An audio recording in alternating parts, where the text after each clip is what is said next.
16일자 말씀 출애굽기 26장 15절부터 37절까지의 말씀입니다. 출애굽기 26장 15절부터 37절까지 저부터 읽겠습니다. 너는 조각목으로 성막을 위하여 널판을 만들어 세우되 각 판의 길이는 10규빗, 너비는 1규빗 반으로 하고 각 판에 2촉씩 내어 서로 연결하게 하되 너는 성막 널판을 다 그와 같이 하라.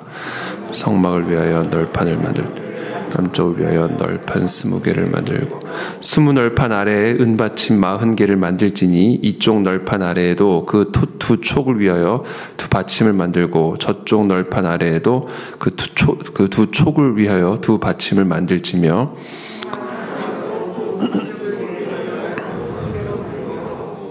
은받침 40개를 이쪽 널판 아래에도 두 받침 저쪽 널판 아래에도 두 받침으로 하며 널판 6개를 만들고 성막 뒤 두 모퉁이 쪽을 위하여는 널판 2개를 만들되 아래서부터 위까지 각기 두께로 꼴에 이르게 하고 두 모퉁이 쪽을 다 그리어 그 8 널판에는 은받침이 16이니 이쪽 판 아래에도 두 받침이요 저쪽 판 아래에도 두 받침이니라.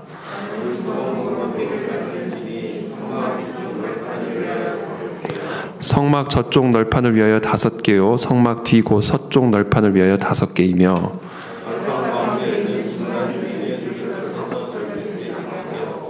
그 널판들을 금으로 싸고 그 널판들의 띠를 꿰 금고리를 만들고 그 띠를 금으로 싸라. 너는 산에서 보인 양식대로 성막을 세울지. 너는 청색, 자색, 홍색 실과 가늘게 꼰 배실로 짜서 휘장을 만들고 그 위에 그룹들을 정교하게 수놓아서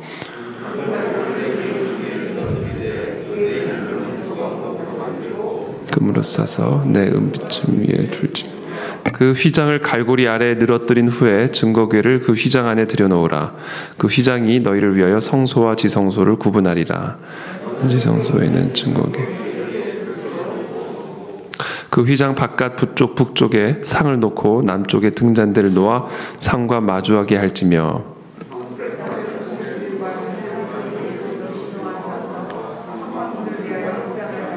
함께 읽겠습니다.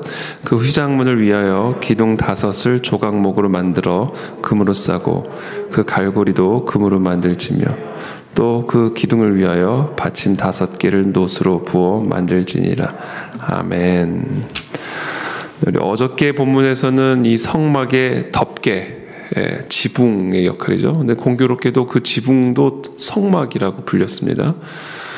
그래서 성막의 덮개를 4중 구조로 4층 구조로 이렇게 만들도록 명령하시는 그런 장면을 우리가 묵상을 했고요. 오늘은 이제 벽입니다. 벽, 이 성막의 벽을 이제 널판으로 쭉 연결을 하고 그 널판과 또 연결 고리들을 금으로 싸게끔 해서 이 성막 안에 내부에 구별됨을 어떻게 보면 좀 강조하는 그런 형태의 인테리어를 이제 하게 되는 것이죠. 어저께 제가 이 4층 구조를 가지고 설명하면서 이제 실용적인 의미를 통해서 우리가 이제 영적인 의미를 이야기를 나눴는데, 우리가 이 하나님을 만나는 장소, 또 하나님이 거하시는 장소의 이 특별한 구분됨이 어떻게 보면 매우 중요한 영적인 원리를 담고 있음을 우리는 이 성막의 인테리어, 성막의 어떤 구조들을 통해서 우리는 이제 보게 됩니다. 그래서 똑같은 나무 재료라 할지라도 우리가 이 성전과 성막 안에 똑같은 천이라 할지라도 똑같은 가죽이라 할지라도 우리가 하나님의 나라와 또 하나님의 임재를 위해서 그것을 특별하게 구별짓고 또 구분되어지게 그것을 세울 때 그 안에 하나님의 임재가 임하는 그런 특별한 장소가 되는 것을 우리는 이 성막, 이 인테리어를 통해서 보게 되는 것이죠. 그래서 오늘은 사실은 아주 자세하게 또 설명이 되어 있는 이 널판을 통해서 성막의 벽을 세우고 그 널판과 널판을 연결하는 그런 내용들이 15절부터 30절까지 쭉 기록이 되어 있습니다. 사실 이것을 그냥 글로 보면 사실 이렇게 선뜻 이해가 잘 되지는 않죠. 여러분이 나중에 한번 시간을 내셔서 이 성막의 모습, 성막의 모양들을 한번 잘 참조해 보실 수 있게 되기를 바랍니다. 근데 31절부터 이 성막 안에 또 다른 장면을 이제 기록을 하고 있는데 그것은 바로 휘장입니다. 휘장. 31절부터 제가 읽어드릴게요. 너는 청색, 자색, 홍색 실과 가늘게 꼰 배실로 짜서 휘장을 만들고 그 위에 그룹들을 정교하게 수놓아서 금 갈고리를 내 기둥 위에 늘어뜨리되 그 내 기둥을 조각목으로 만들고 금으로 싸서 네 은받침 위에 둘지며 자, 그 휘장을 갈고리 아래 늘어뜨린 후에 증거궤를 그 휘장 안에 들여놓으라. 자, 그러니까 그냥 큰 어떻게 보면 성막 안에 휘장을 달아서 내려놓게 하고 그 휘장 안쪽에 언약궤를 증거궤를 그 휘장 안에 들여놓게 함으로써 성소와 지성소를 구분짓습니다. 큰 이 성막 안에 휘장을 기준으로 휘장 안쪽에는 증거궤를 들여놓게 함으로써 증거궤가 들어가 있는 그 회장을 기준으로 증거궤가 들어가 있는 곳을 지성소라고 부르게 하고 그 바깥쪽을 성소, 휘장 바깥쪽을 성막의 휘장 바깥쪽을 성소로 이제 구분을 짓게 하시죠. 그리고 그 성소 안에는 등잔대와 상을 두게 하고 또 향단을 두게 합니다. 그렇게 함으로써 이제 성막을 이제 구성을 하게 되는 것이죠.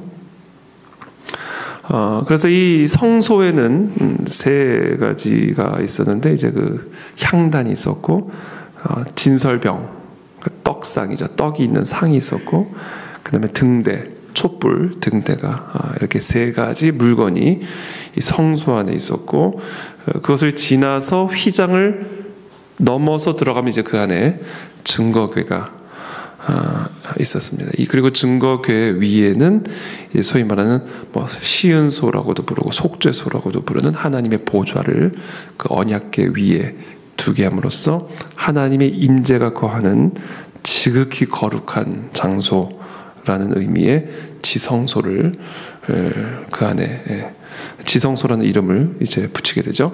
그러니까 지성소와 성소를 구분짓는 그 기준이 바로 이 휘장이었던 겁니다. 휘장.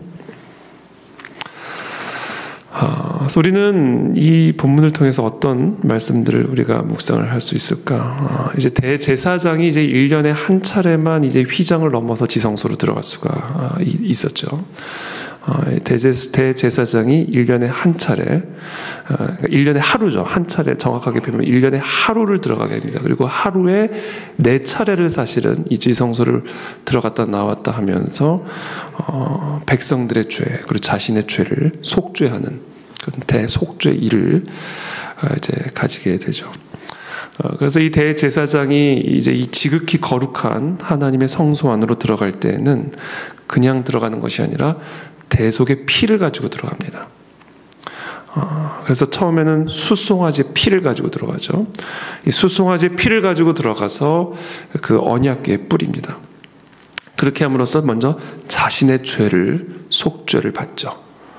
그리고 나서 다시 나가서는 염소의 피를 가지고 그 염소의 피를 다시 한번 그 속죄소 앞에 뿌림으로써 백성들의 죄를 이제 대속하기 위한 그런 제사를 드리게 됩니다. 그렇게 함으로써 1년에 하루 백성들의 죄를 또 자신의 죄를 대속함으로 이 이스라엘 공동체 가운데 이 이스라엘 공동체 중심에 하나님의 임재가 머무는 그와 같은 성막이 이루어지게 되는 것이죠. 그러니까 결국 이 성막의 핵심은 뭔가 이 성막의 핵심은 바로 하나님의 임재가 이스라엘 백성들 중심에 이스라엘 백성들의 공동체 가운데 하나님의 임재와 통치가 있는 그런 임재를 장소적인 어떤 그런 눈에 보이는 그런 것을 통해서 드러내는 것이고요. 그러나 그것이 하나님의 임재가 그 장소 안에 머물게 하기 위해서 하나님의 통치가 이스라엘 백성들과 함께 하기 위해서 그래서 이 이스라엘 백성들을 이끄시는 하나님의 인도하심과 통치하심과 또 심판하심과 축복하심과 공급하심을 누리는 같은 하나님의 임재가 있는 그러한 성막이 되고 장소가 되기 위해서 반드시 해야 되는 것이 바로 이 대제사장을 통한 바로 속죄다. 속죄. 대제사장을 위한 속죄, 백성들을 위한 속죄. 그러니까 죄 사함이 결국 하나님으로 하여금 이스라엘 백성들과 함께하게 하시는 조건이었고, 그 목적을 가지고 이 성막을 하나님은 이스라엘 백성들에게 세울 것을 명령하신 것이죠. 근데 그것을 이제 예수 그리스도께서 숫송아지의 피로도 아니라, 또는 염소의 피로도 아니라 예수 그리스도 하나님의 아들 자신의 피를 가지고 결국 그 휘장을 찢으시고, 누구든지 그 예수 그리스도의 보혈의 피를 의지하여 지성소 가운데로 들어갈 수 있도록 하나님의 임재 안으로, 하나님의 통치 아래에서 하나님의 은혜 가운데 하나님의 자녀로서의 삶을 살아가는 그런 하나님의 백성이 될 수 있도록 예수 그리스도께서 자신의 피를 가지고 휘장 안으로 들어가 속죄의 은혜를 이루신 것이죠. 그래서 그 예수 그리스도의 보혈의 피를 믿는 자들에게마다 이제 이 성막이 눈에 보이는 어떤 장소 가운데 있는 것이 아니라, 이런 조각목으로 만들어진 그런 장소 가운데 거하시는 것이 아니라, 이제 예수 그리스도의 보혈의 피로 말미암아 거듭난 우리의 심령 안에 이와 같은 성막이 거하게 되므로 이제는 우리의 몸이, 우리의 육체가, 우리의 마음이 하나님이 거하시는 거룩한 성전, 성막이 된 것입니다. 바로 이것이 예수 그리스도의 보혈의 피로 말미암아 우리가 누리게 되는 죄 사함, 그리고 그 죄 사함을 통해서 우리가 누리게 되는 하나님의 자녀된 권세, 바로 그와 같은 하나님의 축복이 바로 이 성막을 통해서 우리 가운데 예표되어진 것이고, 또 설명되어지고 있는 것이죠. 그래서 저는 오늘 이 시간 우리 모두가 이 하나님의 깊은 임재 안으로 들어가 그 하나님의 은혜를 누리는 하나님의 자녀된 권세를 누리기 위해서 바로 이 예수 그리스도 보혈의 피로 말미암은 죄 사함의 은혜를 우리 모두가 다 누리게 되기를 예수 그리스도 이름으로 축복합니다. 죄 사함의 은혜가 없이는 우리는 지성소 안으로 들어갈 수가 없습니다. 하나님과의 깊은 교제, 하나님과 하나됨을 누리는 그런 하나님의 자녀된 권세를 누리는 삶을 위해서는 반드시 우리는 죄 사함의 은혜를 누려야 하고, 그 죄 사함의 은혜는 오직 예수 그리스도의 보혈의 피로만 가능하다. 그렇죠? 근데 여기서 제가 오늘 한 가지 마지막으로 나누고 싶은 부분은, 그 예수 그리스도의 보혈의 피로 우리가 죄 사함을 누리기 위한 조건을 예수님은 사실 암묵적으로, 또는 어떻게 보면 되게 명백하게 우리 가운데 말씀하셨습니다. 우리가 예수 그리스도의 보혈의 피의 은혜를 누림으로 지극히 거룩한 하나님의 임재 안에서 머무는 그런 삶의 특권을 누릴 수 있는 조건, 우리가 이 죄 사함의 은혜를 통해서 누리게 되는 그 영적인 축복을 위해서 반드시 예수님께서 우리에게 요구하시는 것이 있는데, 그게 뭐냐면 내가 죄 사함을 받은 것처럼 죄를 용서하는 일입니다. 우리의 죄를 용서하신 것처럼, 우리가 우리에게 죄 지은 자의 죄를 용서해 준 것처럼 우리의 죄를 용서해 주십시오 라고 기도하라고 예수님이 우리에게 이 주기도문을 가르쳐 주시죠. 이 예수님의 이 주기도문의 이 기도는 아주 절묘하게 죄 사함과 죄 용서를 하나로 묶어 놓으셨습니다. 우리가 우리에게 죄 지은 자를 사하여 준 것 같이 우리의 죄를 용서해 주십시오. 그러니까 전제를 두고 있는 것이죠. 예수 그리스도의 죄 사함의 은혜는 우리가 우리에게 죄 지은 자를 용서해 준 용서에 기반하여 이루어지는, 그래서 예수님이 우리에게 가르쳐 주신 주기도문의 그 기도는 사실은 우리의 죄를 용서해 달라고 하는 죄 사함의 청원인과 동시에 내가 나에게 죄 지은 자를 용서하겠다라고 하는 용서의 서약이기도 한 것이죠. 그 죄 사함의 청원과 용서의 서약이 하나로 묶여 있다. 그래서 예수님께서 비유를 통해서도 말씀하시죠. 어떤 주인이 자신의 종의 모든 빚을 다 탕감해 줬는데 불쌍해서 그런 빚을 다 탕감받은 종이 나가서는 자기에게 빚을 진 자에게 빚을 갚지 않는다고 나무라면서 결국 이 사람을 옥에 가두는 그 소식을 들은 주인이 다시 부르죠. 그럼 내가 너의 모든 빚을 이렇게 탕감해 줬으면 너도 마땅히 너에게 빚진 자의 빚을 탕감해 주는 것이 마땅하거늘 어찌 너는 그렇게 행할 수가 있었느냐. 그리고 탕감된 빚을 취소시키고 옥에 가두는 그런 결말을 만들어내는 것을 보게 되죠. 그러니까 예수님은 그런 비유를 통해서도 그렇고 특별히 주기도문을 통해서도 그렇고 우리에게 분명히 가르쳐 주시는 것이 뭐냐면 죄 사함의 은혜를 누리기 위해서, 여러분, 죄 사함의 은혜를 누린다는 것은요, 죄의 결박으로부터 자유해지는 겁니다. 이게 단순히 용서받은 것으로 끝나는 게 아니라 이게 무엇을 궁극적으로 의미하냐면 죄가 가져다주는 흑암과 사망의 권세, 결박으로부터의 해방을 의미하는 거예요. 죄의 사함이라는 게 죄의 싹은 사망이잖아요. 그러므로 죄의 사함이라고 하는 것은 우리의 삶의 죄를 제거함으로 말미암아 사망을 제거한다라는 것을 의미하는 것이죠. 사탄 마귀의 흑암과 사망의 권세와 저주로부터 우리를 자유케 하여 완전한 자유를 누리게 하는 것이 죄 사함이죠. 그 죄 사함을 가능하게 하는 것이 예수 그리스도의 보혈의 피다. 그 보혈의 피로 말미암아 우리가 죄 용서를 받을 때, 이 대속의 은혜로 죄 용서를 받을 때 우리는 죄의 결박으로부터, 사탄 마귀의 저주로부터, 죄의 권세로부터 자유케 되어서 하나님의 자녀된 그 권세를 우리가 누리게 되는 것이죠. 이게 예수 그리스도의 보혈의 피입니다. 그래서 저는 1차적으로 오늘 여러분들을 축복합니다. 이 예수 그리스도의 보혈의 피로 말미암아 죄의 사함의 은혜를 누리시게 되기를 축복합니다. 그래서 모든 죄의 결박으로부터, 그리고 죄가 가져다주는 모든 흑암과 사망의 저주로부터 자유케 되어지는 이 새벽이 되시기를 예수님의 이름으로 축복합니다. 그 일을 가능하게 하는 것은 예수 그리스도의 그 어린 양의 피 외에는 없다. 그런데 그 피가 우리의 삶 속에서 효력을 발휘하게 하고자 한다면 예수님이 우리에게 제시한 조건, 네가 그 죄의 사함을 받은 것처럼 너에게 죄진 자를 용서하라.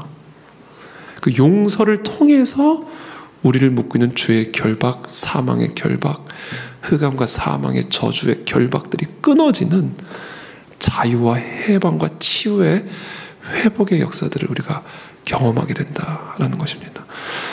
그래서 오늘 이 시간 죄사함의 은혜를 누리되 그 죄사함의 은혜를 누리기 위해서 우리가 우리에게 죄 지은 자를 용서할 수 있는 그런 용서의 은혜가 임하게 되기를 축복하고 그 용서의 은혜를 구하시게 되기를 축복합니다.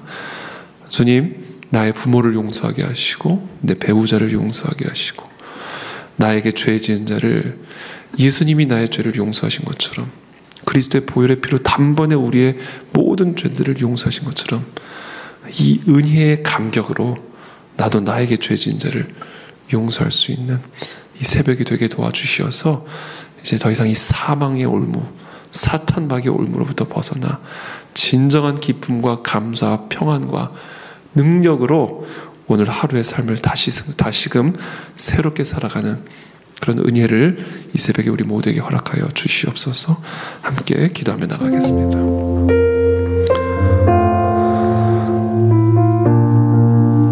살아계신 하나님 감사합니다. 오늘 우리에게 은혜를 베풀어 주시기를 원합니다. 성령님 은혜를 베풀어 주시기를 원합니다. 주님, 이 죄 사함의 권세를 누리는 우리 모두가 되기를 원합니다. 죄로 말미암아 이 모든 사망의 올무로부터, 흑암과 사망의 저주로부터 완전한 자유함을 누리고 해방을 누리는 즉 죄 사함의 권능을 누리는 이 새벽이 되기를 원합니다. 예수 그리스도의 보혈의 피를 의지하여 우리의 죄를 대속하신 주님을 찬양합니다. 사망의 올무로부터 벗어나게 하신 그리스도를 찬양합니다. 흑암과 사망의 저주로부터 건전함을 받게 하신 주님을